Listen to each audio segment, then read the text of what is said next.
Hey there, today is your lucky day because we're going to be learning all about how to apply your sociological imagination to the world around you using sociological theories. So the first one we're going to talk about today is functionalism. Now, George Spencer Mead, famous sociologist, used the analogy of all the organs in our entire body contributing to our wholeness. This is an example of functionalism. You may look at the fact that locally you pay taxes. Those taxes pay for our city schools, they pay for our streets and bridges and so forth. So all of these things are contributing under what we pay for taxes. You may look at a social issue. We'll say immigration is a good example of one. Functionalists would say that an immigrant's best chance for success in the United States is going to be by full assimilation, meaning they would want an immigrant to go to school or maybe college. They would want them to learn the English language and practice that daily, maybe even conform to local religion in some situations, and that's going to give them the best chance for success. So this is what a functionalism would say. Even though it would cost the immigrant their own cultural identity, this is still a function, and functionalists tend to not like a lot of change in society. The next one would be conflict theory. So this is all about the bourgeoisie versus the proletariats, or what we can go ahead and say is the haves versus the have-nots. We know about the elite, the 1% controlling a lot of our lives. So a conflict theory looks at these things. But to apply conflict theory to a social issue, we may look at the people that make the laws or different things like that in terms of, say, mass incarceration. 1 in 3 black men will be incarcerated in their lifetime versus 1 in 7 Latinos versus 1 in 17 white folks. So a conflict theorist might look at why that is.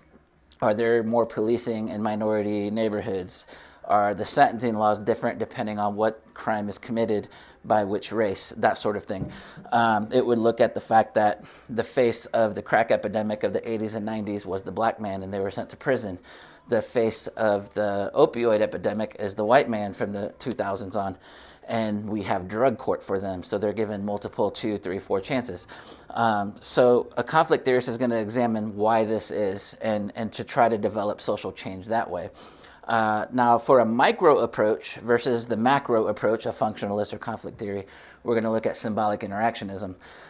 These are the meanings that we assign to things. So a symbol might be a ring on the left hand. We symbolize we have that as a symbol as a wedding ring.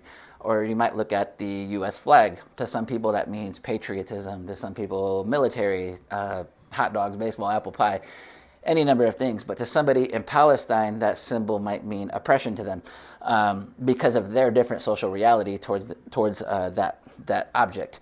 Now, to apply this to people, like in a social context, we can look at homelessness, because in homelessness, we draw conclusions when we see somebody that's homeless.